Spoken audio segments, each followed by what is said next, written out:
Hello guys, my name is Vikram, welcomes you to strive for progress. Topic आपको पता लग गया होगा, चलिए स्टार्ट करते हैं। सबसे पहले हमारा है प्राकृत संख्याएं या नेचुरल नंबर्स। नेचुरल नंबर क्या होते हैं? जो एक से लेकर अनंत तक चलते हैं, 1 टू इनफाइनाइट, और इसको n से रिप्रेजेंट किया जाता है, 1 टू इनफाइनाइट। दूसरे हैं पूर्ण संख्याएं या होल नंबर्स, जिसको W से रिप्रेजेंट करते हैं। इसमें जीरो भी हमारा ऐड हो जाता है, तो जीरो से लेकर इनफाइनाइट तक क्या होगा? पूर्ण संख्याएं होंगी। नेक्स्ट हमारा होता है पूर्णांक या इंटीजर, जिसको I या Z से रिप्रेजेंट करते हैं। ये चलता है हमारा माइनस इनफाइनाइट टू इनफाइनाइट, मतलब प्लस का जो इनफाइनाइट है, और इसमें जीरो भी इंक्लूड होता है, तो माइनस इनफाइनाइट टू यहाँ पे देखो प्लस इनफाइनाइट तक चलता है। इसमें आपको चार बातें ध्यान में रखनी है। कौन कौन सी? अगर आपको पूछ लिया जाए धनात्मक पूर्णांक या पॉजिटिव इंटीजर कौन से होते हैं, तो आपका आंसर होगा 1 टू इनफाइनाइट हमारे धनात्मक पूर्णांक होंगे, जीरो नहीं आएगा इसमें। और अगर पूछ लिया जाए ऋणात्मक पूर्णांक कौन से होंगे, तो -1 टू माइनस इनफाइनाइट, इसमें भी जीरो नहीं आएगा।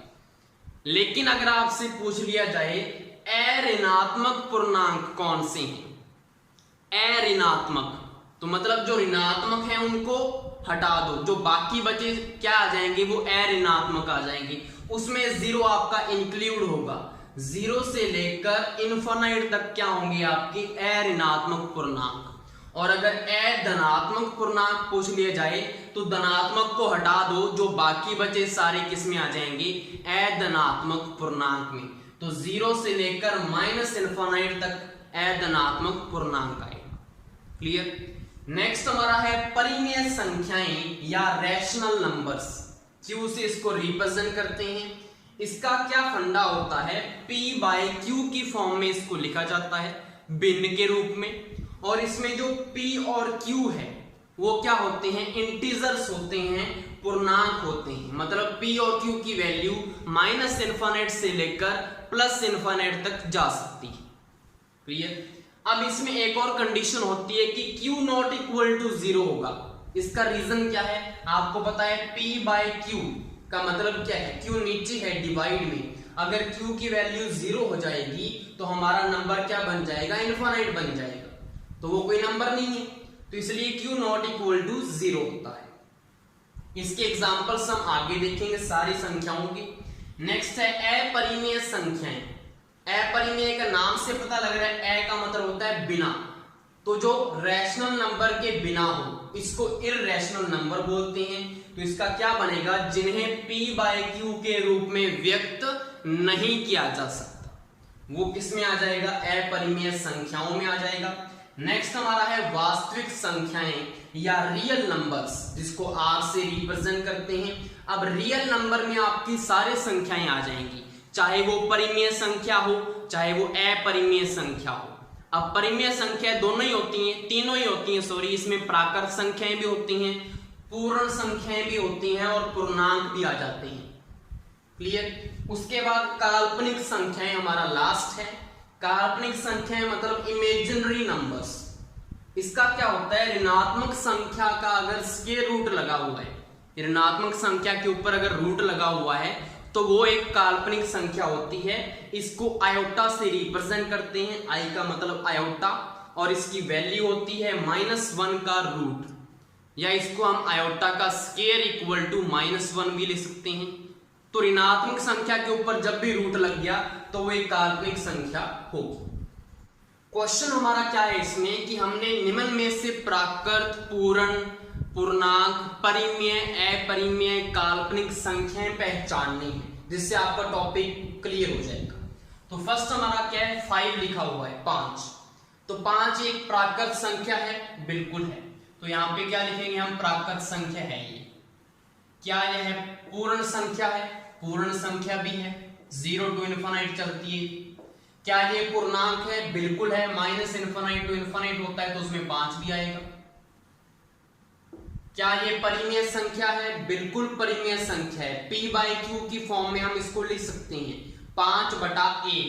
क्या हम इसको 5/1 लिख सकते हैं? तो p की वैल्यू 5 हो चुकी है, q की वैल्यू 1 हो चुकी है, और दोनों क्या है, इंटीजर्स हैं, तो यहाँ पे ये एक परिमेय संख्या भी होगी, लेकिन ये अपरिमेय संख्या नहीं होगी और ना ये काल्पनिक संख्या होगी। यहां तक पता लग गया। उसके बाद नंबर आता है -2। -2 एक प्राकृत संख्या है, नहीं है, तो प्राकृत संख्या नहीं आएगी। पूर्ण संख्या है, नहीं है पूर्ण संख्या। पूर्णांक है, पूर्णांक हो सकता है, क्योंकि हो सकता है नहीं, बिल्कुल है पूर्णांक। -∞ to ∞ में -2 आता है। परिमेय संख्या है, परिमेय संख्या भी है ये। अपरिमेय संख्या नहीं है और काल्पनिक संख्या भी नहीं आएगा।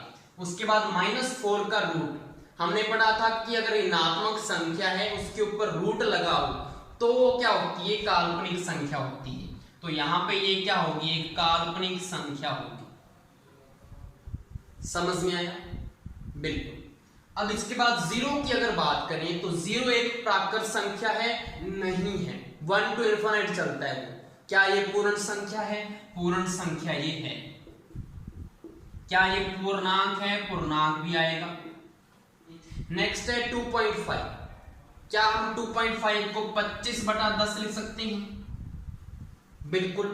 अगर ये p/q की फॉर्म में लिख सकते हैं तो एक तो ये परिमेय संख्या है, परिमेय संख्या होगी, पूर्णांक होगा। परिमेय संख्या है तो मतलब पूर्णांक भी तो होगा ना। प्राकृत संख्या, बिल्कुल प्राकृत संख्या भी है ये, और पूर्ण संख्या, बिल्कुल पूर्ण संख्या भी है। क्लियर? नेक्स्ट हमारा आता है √2। अब √2 क्या है? अब आगे हम परिमेय और अपरिमेय दो ही संख्या पढ़ेंगे, आपको बाकियों का पता लग गया। √2 क्या है? √2 की कोई वैल्यू होती है, मुझे बताओ। √2 की वैल्यू पॉइंटों में लगती है, लेकिन p/q की फॉर्म में हम इसको नहीं रिप्रेजेंट कर सकते। तो ये आपका एक अपरिमेय संख्या है, अपरिमेय संख्या। याद रखना, कहीं पे भी अगर एक रूट दिया हो और उसमें एक अपूर्ण वर्ग संख्या लिखी हो, पूर्ण वर्ग संख्या है क्या 2? नहीं है, तो वो किस में आएगी? अपरिमेय संख्या में आएगी। अब आपको पता है 4 का रूट तो हमें पता है 2 होता है। 4 एक क्या है? पूर्ण वर्ग संख्या है। तो इसको हम कैसे लिख सकते हैं? इसको हम 2/1 लिख सकते हैं ना, p/q की फॉर्म में। √4 की वैल्यू 2/1 कर दो आप, तो यहाँ पे ये एक परिमेय संख्या आएगा। क्या आएगा? परिमेय संख्या। मैंने अभी बताया आपको ट्रिक क्या है इसकी, जहां पे भी आपको ऐसा रूट मिल जाए जिसमें पूर्ण वर्ग संख्या नहीं है तो वो एक अपरिमेय संख्या होगी। नेक्स्ट पाई। पाई तो देखने से पता लग रहा है, तो यहाँ पे क्या है? ये अपरिमेय संख्या है। ये दोनों में आपने ध्यान रखना है, पाई की वैल्यू तो आपको पता है कि 22/7 होती है, लेकिन अगर पाई आ जाए तो अपरिमेय संख्या में लिखना है, और अगर 22/7 आ जाए तो p/q की फॉर्म में होगी, तो ये एक परिमेय संख्या होगी। इसको हमने लेना है परिमेय संख्या में। नेक्स्ट हमारा √16/√3 है। √16 को तो हम 4 लिख सकते हैं, 4 का स्क्वायर होता है, लेकिन √3 को हम वैसा का वैसा लिखना है, क्योंकि ये एक अपूर्ण वर्ग संख्या का रूट है। तो यहाँ पे ये किस में आएगा? अगर अपूर्ण आ गया तो अपरिमेय संख्या में आएगा। क्लियर? उसके बाद आपका लिखा हुआ है 4 का रूट और 9 का रूट। 4 का आपको पता है 2 होता है और 9 का आपको पता है 3 होता है, दोनों पूर्ण वर्ग संख्याएं। तो यहाँ पे ये किस में आएगा? ये आएगा परिमेय संख्याओं में, p/q की फॉर्म में लिखा हुआ है। तो यहाँ पे आपको सारा जो डाउट होगा किसी को भी संख्याओं में, आई थिंक इसमें क्लियर हो गया होगा। नेक्स्ट हमारा कंसेप्ट है बार वाली संख्याएं। इसको हमने कैसे सॉल्व करना है, इसका क्या मतलब है और इसके ऊपर क्वेश्चन कैसे पूछे जाएंगे, तो चलिए देखते हैं। सबसे पहले आपको नंबर दिख रहा है 0.3 के ऊपर बार लिखा हुआ है। सबसे पहले इसका मतलब क्या है? बार का मतलब होता है कि वो नंबर बार बार आएगा। तो बार बार आने का मतलब यहाँ पे 3 3 3 3 ऐसे करके ये इनफाइनाइट तक चलता रहेगा। इस वाली चीज को हम क्या कर देते हैं? उसके ऊपर बार लगा देते हैं। दूसरा नंबर चेक करो, 0.23 के ऊपर बार लगा हुआ है, तो रिपीटेशन किसकी होने वाली है? 23 की। तो यहाँ पे क्या आएगा 0.232323 एंड सो ऑन इनफिनिट तक ये चलता रहेगा। तीसरे नंबर की बात करें तो इसका मतलब क्या है कि 0 पॉइंट, अब आप देखें 5 के ऊपर बार नहीं लगा हुआ, सिर्फ 1 2 के ऊपर बार लगा हुआ है। तो यहाँ पे 5 तो वैसा का वैसा और 1 2 को आप क्या कर दो, रिपीट कर दो। इसका मतलब ये है। ऐसे करके बाकी जो है उनके भी मतलब आपको पता लग गए होंगे। अब हम मेन बात पे आते हैं कि इनको सॉल्व कैसे करना है। तो सॉल्व करने का एक ट्रिक है जो आपको याद रखनी है। आपने क्या करना है, सबसे पहले तो ऐसे डिवाइड वाला साइन लगाना है। नीचे कौन सा नंबर आएगा, पॉइंट के बाद जितने नंबर के ऊपर बार लगा हुआ है, जितने नंबर के ऊपर बार लगा हुआ है उतने 9 नीचे आ जाएंगे, 9 9। ठीक है, तो आपको पता है कि एक नंबर के ऊपर बार लगा हुआ है तो कितने 9 नीचे आएंगे, सिर्फ एक 9 नीचे आ जाएगा। 9 लिख दिया हमने। अब उसके बाद आपने पॉइंट और बार को भूल जाना है, जो भी नंबर ऊपर होगा वो ऊपर लिख दो। 3 लिख दिया, पॉइंट और बार को भूल जाओ। अब हमने क्या करना है, इसको सॉल्व करना है। 3 एकम 3 3 3 9, ये इसका क्या होगा, आंसर होगा। इतना सिंपल है। क्लियर। नेक्स्ट हमारा देखो, यहाँ पे हमने सबसे पहले ये लगाया। आपको पता है कि 2 नंबरों के ऊपर बार लगा हुआ है तो कितने 9 आएंगे, 2 9 आएंगे। तो यहाँ पे क्या लिख दिया हमने, 99 लिख दिया। अब हमने क्या करना है, पॉइंट और बार को भूल जाओ, जो नंबर है वो वहां पे लिखना होता है। तो यहाँ पे क्या आएगा, 23 आएगा। यही इसका आंसर होगा, क्योंकि इसको आगे सॉल्व नहीं कर सकते। नेक्स्ट हमारा नंबर क्या है, पॉइंट 5 1 2 के ऊपर बार लगा हुआ है। तो यहाँ पे भी हमने सबसे पहले ये लगाया। कितने नंबर के ऊपर बार आ रहा है, सिर्फ 2 नंबर के ऊपर, 5 के ऊपर नहीं लगा हुआ। तो 2 नंबर के ऊपर लगाए तो 2 9 आएंगे। तो यहाँ पे 99 लिख दिया। अब हमने ऊपर क्या लिखना होता है, पॉइंट और बार को भूल जाओ, जो नंबर होता है वो ऊपर लिख दो। तो आप क्या करेंगे, यहाँ पे 512 लिख देंगे। लेकिन यहाँ पे थोड़ा ट्विस्ट ये है।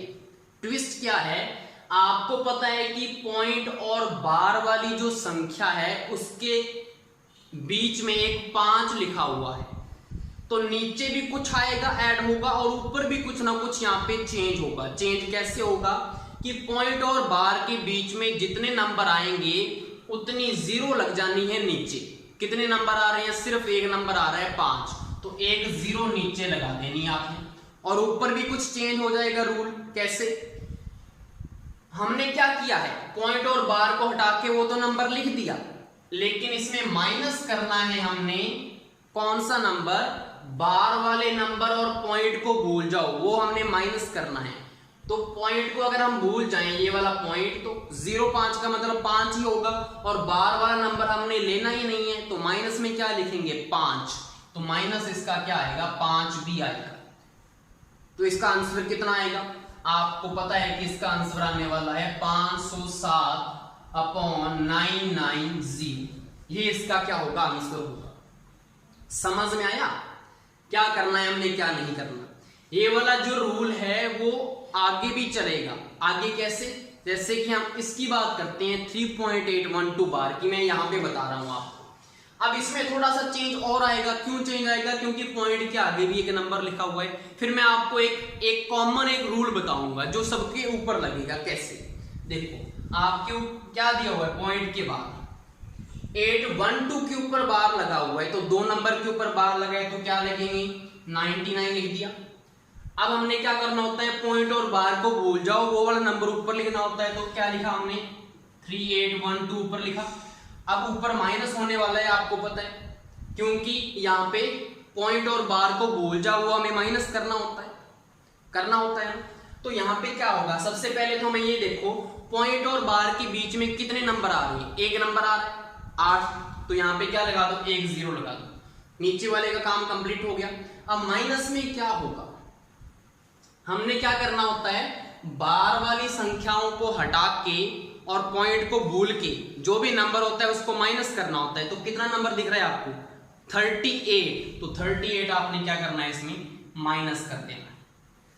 समझ में आ रही, यहां पे 3812 में से आपने 38 को माइनस करना है, तो कर लेते हैं इसको।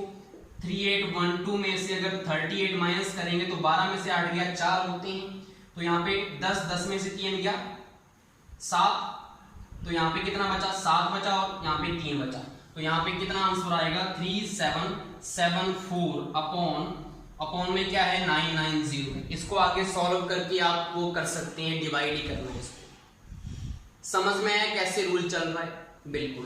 तो 5वां करेंगे अपने आप, जरूर करेंगे। कैसे करेंगे जल्दी से बताओ। आपको पता है 2 नंबर के ऊपर 0 होते, ये लगाया 99 लगा दिया। अब पॉइंट और बार को भूल जाओ, पॉइंट और बार को भूल जाओ, ऊपर नंबर क्या आएगा 1 0 2 3 4। अब आपको पता है माइनस होने वाला है। अब आपको पता है पॉइंट और बार के बीच में कितने नंबर आ रहे हैं, 2 नंबर आ रहे हैं 0 और 2, तो 2 0 लगेंगे यहाँ पे, लगा दिए, नीचे वाला काम खत्म। ऊपर वाले में क्या आएगा, बार वाले नंबर को भूल जाओ और पॉइंट को भूल जाओ, कितने 102 हैं, माइनस कर दो 102, ये इसका क्या आ जाएगा आंसर आ जाएगा। तो यहाँ पे माइनस कर लेते हैं, 10 234 में से हमने 102 अगर माइनस किया तो यहाँ पे 2 आया, यहाँ पे 3, यहाँ पे 1 0 1, तो यहाँ पे कितना आंसर आएगा इसका 10132 अपॉन 9900। ये इसका क्या होगा फाइनल आंसर होगा। समझ में आया कैसे करना है? अब आप बोलेंगे सर सभी में क्या है अलग अलग रूल है, तो हम कैसे याद करेंगे? अलग अलग रूल नहीं है, सभी में एक रूल है। कौन सा रूल है? आपने सबसे पहले ये याद रखना है कि जितने नंबर के ऊपर बार आ रहा है उतने आपने नीचे 9 लगा देने हैं। उसके बाद पॉइंट और बार के बीच में जितने नंबर आ रहे हैं वो नीचे 0 लग जाएंगे। फिर पॉइंट और बार को भूल के जो नंबर है वो ऊपर लिखना है, और माइनस में बार वाली संख्या को हटा के पॉइंट को भूल के माइनस में वो नंबर लिखना है। मुझे बताओ क्या ये यहीं पर भी वो लागू होगा रूल? बिल्कुल लागू होगा। ये हमने डायरेक्ट कर दिया। कैसे? सबसे पहले कितनी संख्याओं के ऊपर बार आ रहा है, एक संख्या है तो हमने 9 लगाया। पॉइंट और बार को भूल के ऊपर हमने क्या लिख दिया 3 लिख दिया। अब आप यहाँ पे माइनस कर दो और नीचे क्या आएगा, पॉइंट और बार के बीच में जितने नंबर आ रहे हैं उतने 0 लगाने होते हैं यहाँ पे। मुझे बताओ पॉइंट और बार के बीच में कोई नंबर आ रहे हैं क्या? नंबर नहीं आ रहा, तो यहाँ पे कोई 0 लगेगा क्या? 0 नहीं लगेगा। ठीक है। अब उसमें माइनस ऊपर क्या करना होता है, बार वाली संख्या को हटा के और पॉइंट को भूल के माइनस करना होता है। मुझे बताओ कुछ माइनस होगा क्या? 0 माइनस होगा, तो 3 माइनस 0 क्या होगा? 3 ही तो होगा। तो हमने इसको डायरेक्ट कर दिया। समझ में आया? ऐसे ही आप अगर 23 वाला चेक करें तो 23 वाला भी हो जाएगा। देखो बार वाली संख्या कितनी है, 2 है, तो 2 9 लगा दी, ऊपर हमने 23 लिख दिया, यहां तक तो ठीक है। अब हमने यहाँ पे माइनस करना होता है और नीचे 0 लगानी होती है। पॉइंट और बार के बीच में कितने नंबर आ रहे हैं, एक भी नंबर नहीं आ रहा, तो यहाँ पे 0 लगेगा क्या? 0 नहीं लगेगा। और माइनस में क्या होना होता है कि बार वाली संख्या को हटा के और पॉइंट को भूल के वो माइनस करना होता है। क्या आ रहा है? 0 आ रहा है, तो 23 माइनस 0 क्या होगा? 23 ही तो होगा, तो हमने इसको डायरेक्ट कर दिया। ठीक है। तो रूल सिर्फ एक ही है कि जितने संख्याओं के ऊपर बार आ रहा है उतने 9 हमने नीचे लिखने हैं। उसके बाद 0 कितनी लगेंगी, पॉइंट और बार के बीच में जितने नंबर आ रहे हैं उतनी 0 लगेंगी। ऊपर क्या आएगा, पॉइंट और बार को भूल जाओ, वो नंबर ऊपर लिख दो। माइनस में क्या होगा, बार वाली संख्या को हटा के पॉइंट को भूल के जो नंबर है वो माइनस में करना होता है। यही तो एक ही तो ट्रिक है इसकी। तो सारे क्वेश्चन आपके हो जाएंगे, बिल्कुल हो जाएंगे। अब इसके ऊपर क्वेश्चन बनेगा कैसे? क्वेश्चन आपके एग्जाम में आएगा कि पॉइंट 4 के ऊपर बार है, उसका वर्गमूल ज्ञात करो, क्योंकि आपके टॉपिक क्या दिया हुआ है, वर्गमूल। तो वर्गमूल हमने कैसे फाइंड करना है वो चेक करो। आपको पता है पॉइंट 4 का वर्गमूल निकालना है, तो सबसे पहले संख्या को हमने सॉल्व करना पड़ेगा। तो इसको कैसे सॉल्व करेंगे, आपको मैंने बताया कि सबसे पहले ये लगाओ, कितनी संख्या के ऊपर बार लगा हुआ है, एक संख्या के ऊपर, तो 9 लगा दिया। पॉइंट और बार को भूल जाओ, ऊपर क्या लिख दो, 4 लिख दो। क्लियर? अब आपको पता है पॉइंट और बार के बीच में कोई नंबर नहीं आ रहा, तो नीचे कोई 0 नहीं आएगा, और अगर बार को हटा दे तो -0 होना है, तो उसको कोई मतलब नहीं है, 4 ही तो रहेगा। तो यहाँ पे इसको सॉल्व कर लो। आप इसको सॉल्व करेंगे क्या? नहीं, का वर्गमूल ज्ञात करो। तो यहाँ पे क्या लगा दो, एक रूट लगा दिया। अब 4 का आपको पता है कि 2 होता है, और 9 का आपको पता है 3 होता है, तो 2/3 आया। अब 2/3 को हमने वापस बार में कन्वर्ट अगर करना हो तो कैसे करेंगे? आपको पता है कि 2 है, उसमें 3 का आपने भाग देना है। तो मुझे बताओ यहाँ पे पॉइंट लगेगा पहले तो, क्योंकि 2 पे तो जाएगा नहीं, 20 पे जाएगा। उसके बाद 3 छिका 18, यहाँ पे 2 बचा 0.0, 3 छिका 18, यहाँ पे 2 बचा 0.0, 3 छिका 18। आप देखेंगे कि बार बार 6 आ रहा है, बार बार क्या आ रहा है, 6 आ रहा है। अगर बार बार 6 आ रहा है तो उसके ऊपर बार लगा दो, तो इसका आंसर क्या होगा 0.6 बार। ये आपको ऑप्शंस में दिया होगा। 0.4 के बार का वर्गमूल क्या होगा, 0.6 का बार होगा। ठीक है, अब समझ में आया कैसे करना है। अब अगर हम दूसरा जो क्वेश्चन उसकी बात करें तो उसमें क्या दिया हुआ है, देखो 0.36 का बार है, उसका वर्गमूल फाइंड करना है। तो ये देखो क्या होगा, यहाँ पे हमने ये लगाया, 2 संख्याओं के ऊपर है तो 99 लिखा, उसके बाद ऊपर क्या आएगा 36 आ जाएगा। अब हमने इसका वर्गमूल फाइंड करना है तो ये आएगा। अब आपको पता है कि 36 का रूट क्या होता है, 6 होता है, 6 कम से कम 36, लेकिन 99 पूर्ण वर्ग संख्या नहीं है, तो हम इसको क्या लिख सकते हैं 11 नीमा 99, ऐसे लिख सकते हैं इसको। अब आपको पता है कि 9 का आपको पता है रूट क्या होता है, 3 होता है, तो यहाँ पे क्या आ जाएगा 6/3 बाहर निकाल लिया और 11 अंदर ही रहेगा। ये इसका क्या होगा फाइनल आंसर होगा। समझ में आ गया।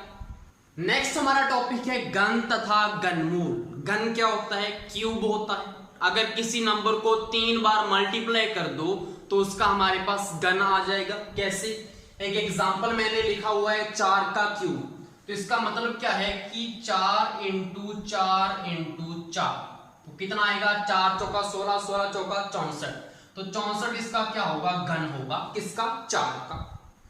अगर हम घनमूल की बात करें तो घनमूल को रिप्रेजेंट कैसे करेंगे, जैसे x हमारे पास कोई संख्या है, उसकी अगर पावर हम 1/3 कर दें, x की पावर 1/3 का मतलब क्या है घनमूल या क्यूब रूट।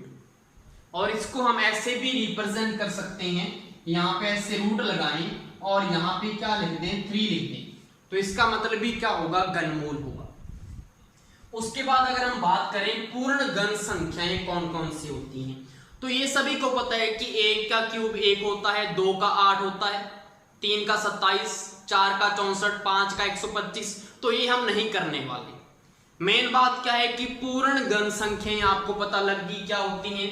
पूर्ण घन संख्याएं 1 हो सकती है, 8 होगी, उसके बाद 27, उसके बाद 125 एंड सो ऑन। पता लग गया पूर्ण घन संख्याएं। उसके बाद अगर ऐसा कोई क्वेश्चन आ जाए कि 2³ - 1³ या 5³ - 4³ या ऐसा कुछ आ जाए जिसमें अंतर 1 का हो, अंतर 1 का मतलब आप देखेंगे यहाँ पे 2 है, यहाँ पे 1 है, अंतर कितने का है 1 का है। 5 और 4 में अंतर कितने का है 1 का है। 21 और 20 में अंतर कितने का है 1 का है। तो ऐसे कोई आपको क्यूब पूछी जाए जिसमें अंतर 1 हो और माइनस उसका पूछा जाए कितना आएगा, तो उसका डायरेक्ट आपके पास एक ट्रिक आपको याद रखनी है। ट्रिक क्या है, आपको पता है क्यूब करना है तो 3 से मल्टीप्लाई करना है। सबसे पहले 3 के बाद मल्टीप्लाई में क्या आएगा, जो संख्याएं आपको दी गई हैं, आपको यहाँ पे 2 दिया हुआ है और 1 दिया हुआ है, तो 2 × 1 5, सॉरी यहाँ पे मल्टीप्लाई लिखा हुआ है, 5 × 4 21 × 20, यहां तक हो गया सभी का। इसके बाद आपने सिंपली प्लस में 1 कर देना है, आपका आंसर आ जाएगा और आपको कुछ भी करने की जरूरत नहीं है। जैसे कि 3 दूना 6, 6 एकम 6, 6 + 1 कितने होते हैं 7, इसका आंसर होगा। 5 × 3 = 15, 15 चौका 60, 60 + 1 61, इसका आंसर होगा। उसके बाद आपको पता है 21 दूना 42, तो 420, तो इसका आ गया। अब 42 तिया कितने होते हैं ये चेक कर लेते हैं हम। 42 तिया 3 दूना 6, 3 चौका 12, 126, तो यहाँ पे 126 और यहाँ पे 0 लगा हुआ था, तो यहाँ पे 0 आएगा, प्लस में 1, तो यहाँ पे 1261 इसका आंसर होगा। सिंपल है। कहां आप इसको 21 को 3 बार मल्टीप्लाई करते, 20 को 3 बार मल्टीप्लाई करते और फिर आप क्या करते माइनस करते। जरूरी है आपको छोटी छोटी संख्याएं आएंगी। अगर आपके पास ऐसा कुछ आ जाए कि 55 का क्यूब माइनस 54 का क्यूब, बताओ कितनी वैल्यू आएगी, तो कितना डिफिकल्ट है। आप सिंपली इसमें क्या करें 3 इंटू 55 इंटू 54 प्लस 1 कर देंगे, आपका इसका आंसर आ जाएगा। क्लियर, क्योंकि अंतर एक का है, ये आपको ट्रिक पता होनी चाहिए। नेक्स्ट हमारा है अभाज्य गुणनखंड विधि द्वारा घनमूल कैसे फाइंड करते हैं। बहुत ही इंपॉर्टेंट विधि है, इससे हमारे दूसरे क्वेश्चन भी सॉल्व होंगे। कैसे क्वेश्चन, जैसे कि यहाँ पे एक लाइन लिखी हुई है, क्या एक पूर्ण घन संख्या में अभाज्य गुणनखंड 3 के जोड़े के रूप में होते हैं। मतलब अगर हमने पूर्ण घन संख्या फाइंड करनी है, उसका आप अभाज्य गुणनखंड विधि से करिए सॉल्व उसको। अगर उसमें 3 के जोड़े हैं तो एक पूर्ण वर्ग संख्या होगी, नहीं तो नहीं होगी। समझ में आया? तो एक एग्जांपल भी देख लेते हैं, विधि को भी समझ में लेते हैं। तो 216 का हमने क्या करना है, घनमूल फाइंड करना है। तो सिंपली आप क्या करेंगे, अभाज्य सबसे छोटा जो संख्या है कौन सी है, 2 है, तो 2 से स्टार्ट करना है। कर लिया स्टार्ट, 2 एकम 2 0, 2 8 16, 2 5 10, 2 चौका 8, 2 दूना 4, 2 7 14। अब आपको पता है 2 पे नहीं जाएगा तो 3 पे चले जाओ, 3 निमा 27, उसके बाद 3 तिया 9, उसके बाद 3 एकम 3। तो हमने फाइनल 1 तक जाना होता है। अब आपने क्या करना है, यहाँ पे जो भी यहाँ पे नंबर दिए गए हैं उसको मल्टीप्लाई में लिखना होता है। 216 का रूट क्या होगा, 216 का रूट जो है हम कैसे निकाल लेंगे, आपको ये वाले जो नंबर है वो मल्टीप्लाई में लिखने हैं। लिख लिया, हम इसको ऐसे लिख सकते हैं। अब हमें पता है कि घनमूल का मतलब क्या है कि क्यूब रूट, तो आपको 3 जोड़े हैं, इसमें से आपको पता है कि 2 बाहर आ जाएगा और इसमें से आपको पता है 3 बाहर आ जाएगा, तो 3 दूना 6, तो 6 इसका क्या होगा, फाइनल आंसर होगा। अब आपको इस स्टेटमेंट का पता लग गया, जो यहाँ पे लाइन लिखी हुई है कि पूर्ण घन संख्या में, आपको पता है 216 एक पूर्ण घन संख्या है, 6 का क्यूब होता है, उसमें अभाज्य गुणनखंड 3 के जोड़े के रूप में होते हैं। तो यहाँ पे देखो 3 के जोड़े बन रहे हैं या नहीं बन रहे, 2 3 बार आ रहा है, 3 भी 3 बार आ रहा है। यहां पे अगर 3 2 बार आता तो ये एक पूर्ण घन संख्या नहीं होती। समझ में आया? तो यहां पे इसको ऐसे सॉल्व करना है। फर्स्ट हमारा क्वेश्चन अभी जो हमने अभाज्य गुणनखंड विधि की है उसी के ऊपर बेस्ड है। इसको कैसे सॉल्व करेंगे, पहले तो क्वेश्चन क्या है, 5292 में किस सबसे छोटी संख्या का गुना या भाग किया जाए कि ये एक पूर्ण घन संख्या बन जाए। तो हमने इसको अभाज्य गुणनखंड विधि से हल करना है। अगर तो इसके 3 जोड़े बन गए हर नंबर के, तो ये पूर्ण घन संख्या होगी, और नहीं तो नहीं होगी। तो वहीं से हम चेक करेंगे कैसे, तो देखिए 2 से स्टार्ट करेंगे इसको, 2 दूना 4, 2 छिका 12, 2 चौका 8, 2 छिका 12, यहाँ पे 2 पे फिर जाएगा, 2 एकम 2, 2 तिया 6, 2 दूना 4, 2 तिया 6। अब देखो किस पे जाएगा, क्या ये 3 पे जाएगा, जाएगा, तो 3 पे करो, 3 चौका 12, 1 असल, 3 चौका 12, 3 एकम 3। अब देखो 3 पे जा रहा है क्या, जाएगा। तो अब देखो 3 एकम 3, 3 चौका 12, 3 7 21। अब देखो 3 पे जा रहा है क्या, जा रहा है, तो 3 पे दोबारा फिर करो, 3 चौका 12, 2 3 निमा 27। अब देखो 3 पे नहीं जा रहा, अब किस पे जा रहा है, 5 पे भी नहीं जा रहा, तो 7 पे जा रहा है, तो 7 7 49 और 7 एकम 7, हमारा 1 तक चला गया, कंप्लीट हो चुका है। अब देखो आप यहाँ पे देखो 2 जो है वो 2 बार आ रहा है, 3 जो है वो 3 बार आ रहा है, और 7 जो है वो सिर्फ 2 बार आ रहा है।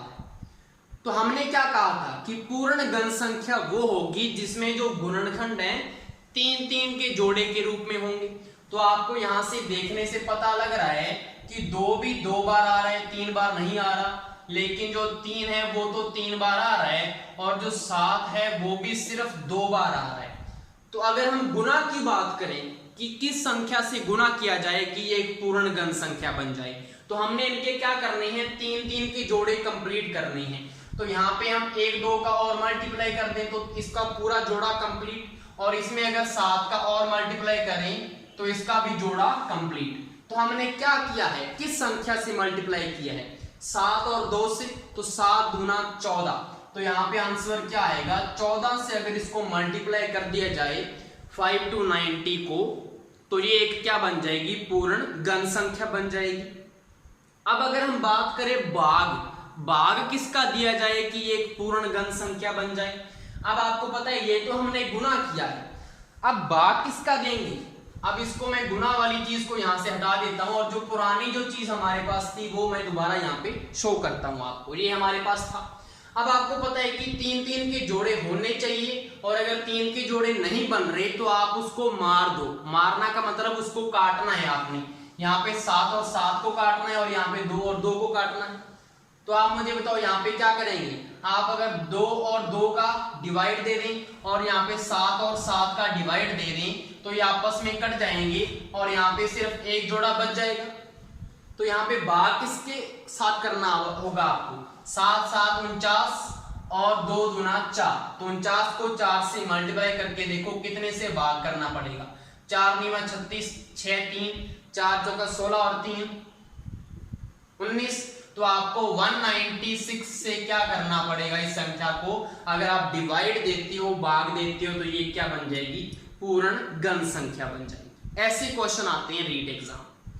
नेक्स्ट हमारा एक मैं आपको ट्रिक बताता हूं। कोई भी आपके पास एक पूर्ण घन संख्या है उसका क्यूब रूट कैसे निकालते हैं। तो मैंने 1 से 10 तक के क्यूब लिखे हुए हैं। आपके पास जैसे कि ये 1728 है, इसका आपने घनमूल फाइंड करना है। तो आपको पता है क्यूब की बात कर रहे हैं, क्यूब का मतलब 3 नंबर। तो पीछे से 3 नंबर सिलेक्ट करो। तो हमने पीछे से ये 3 नंबर सिलेक्ट कर लिए। आगे जो बचे उनको इकट्ठे कर दो। इनको हमने इकट्ठा कर दिया एक को। अब पीछे का अंक देखना होता है, क्या आ रहा है, पीछे का अंक 8 आ रहा है। तो यहाँ पे पीछे का अंक 8 कहां पे आ रहा है, सिर्फ आपको एक नंबर में मिलेगा। वर्गमूल में तो 2 नंबर मिल जाते थे कहीं पे, यहाँ पे उससे भी सिंपल है ये। तो यहाँ पे सिर्फ एक नंबर ही मिल रहा है, 8 यहाँ पे मिल रहा है। 8 के सामने का अंक कौन है, 2। तो यहाँ पे 2 लिखूं। अब आगे जो है 1, उससे छोटा अपने क्यूब देखना होता है। अब आपको पता है 1 से छोटा क्यूब क्या होगा, कोई नहीं होता, लेकिन इक्वल भी तो ले सकते हैं। तो यहाँ पे 1 भी आ जाएगा। तो यहाँ पे 1 लिख देना है और आपने कुछ करना ही नहीं है इसमें। 12 का जो क्यूब है वो 1728 होता है, सिंपल। यहाँ पे अब इसमें भी आप अंडरस्टूड है कि हम इसका क्यूब रूट फाइंड करने हैं। तो यहाँ पे मैंने 3 अंक डिसाइड किए पीछे से और आगे वाले जो बच गए उनको अलग कर लिया। पीछे क्या अंक आ रहा है, 7 आ रहा है। तो 7 कहां पे आ रहा है, सिर्फ 27 यहाँ पे। पीछे का अंक 7 है तो 27 किसका क्यूब होता है, 3 का। तो पीछे तो 3 आएगा। आगे कौन सा आएगा, 804 से छोटा क्यूब किसका होता है। 804 से छोटा आपको पता है 729 किसका क्यूब होता है, 9 का। तो यहाँ पे क्या आएगा, 9 आ जाएगा। तो 93 इसका क्या होगा, फाइनल आंसर होगा। बिल्कुल सिंपल है। उसके बाद अगर हम क्वेश्चन की बात करें, अगर ऐसा क्वेश्चन आ जाए तो उसको कैसे सॉल्व किया जाता है पॉइंट वाले को। तो कभी भी आपके पास क्वेश्चन आए, अगर रूट के अंदर कोई पॉइंट वाली वैल्यू दी हो, रूट के अंदर कोई भी पॉइंट वाली वैल्यू दी हो, तो जितने नंबर यहाँ पे पॉइंट के बाद होते हैं उसको आप 2 से डिवाइड करते थे तो आपके पास वो आंसर आ जाता था। मैं किसकी बात कर रहा हूं, वर्गमूल की बात कर रहा हूं। लेकिन अगर आपके पास क्यूब रूट हो, अगर आपके पास क्यूब रूट हो और पॉइंट के बाद जितने नंबर दिए जाएं उनको आपने डिवाइड करना है 3 से। सिंपल सो तो है, 3 से आप डिवाइड कर दो वो उसका आंसर आ जाएगा। तो यहां पे देखो कैसे होगा। अब आपको पता है ये तो नीचे तो क्या है, वर्गमूल है और उसके ऊपर जो रूट लगा हुआ है वो क्यूब रूट लगा हुआ है और यहाँ पे भी क्या है, क्यूब रूट है। तो ध्यान से करना है इसको। तो आपको पता है कि पॉइंट के बाद कितने नंबर हैं, 1 2 3 4 5 और 6 नंबर दिए हुए हैं। तो पॉइंट के बाद जितने नंबर होते हैं 2 से डिवाइड करो वर्गमूल में। तो 6 है तो 2 से डिवाइड किया, 2 3 6। तो पॉइंट के बाद आपके 3 नंबर आएंगे। वो 3 नंबर कौन से आएंगे, 729 किसका स्क्वायर होता है, 27 का। 27 का स्क्वायर होता है 729। तो एक तो 27 आएगा और एक आप क्या लगा दो, 0 लगा दो, क्योंकि आपको 3 नंबर चाहिए पॉइंट के बाद। अब ऊपर क्या है, क्यूब रूट है तो क्यूब रूट लगा दो। हमने सिर्फ अंदर वाला सॉल्व किया है प्लस। अब आपको पता है यहाँ पे क्यूब रूट है, क्यूब रूट में हमने 3 से डिवाइड करना होता है। पॉइंट के बाद कितने नंबर हैं, 1 2 3 नंबर हैं। तो 3 को 3 से डिवाइड किया, 1 आएगा। तो पॉइंट के बाद सिर्फ 1 नंबर आएगा। आपको पता है 8 किसका क्यूब रूट होता है, 8 किसका क्यूब होता है, 2 का क्यूब होता है। तो यहाँ पे क्या आएगा, 0.2। समझ में आया, 1 नंबर है पॉइंट के बाद। अब यहाँ पे भी आपको समझ में आ जाएगा कि अगर 0.027 है, इसका अगर हमने क्यूब रूट फाइंड करना है तो क्या आएगा? पॉइंट के बाद कितने नंबर है? 3 है, तो आंसर में कितने आएंगे? पॉइंट के बाद सिर्फ एक नंबर, तो पॉइंट के बाद एक नंबर आएगा। अब 27 किसका क्यूब होता है? 3 का क्यूब 27 होता है, तो यहाँ पे 0.3 आएगा और प्लस में 0.2, यहाँ पे भी 0 लगा दो, तो आंसर कितना आएगा? 0.5। इसका क्या होगा? फाइनल आंसर होगा। तो ये था आज का हमारा टॉपिक, इससे आगे हम कल कंटिन्यू करेंगे। Thank you.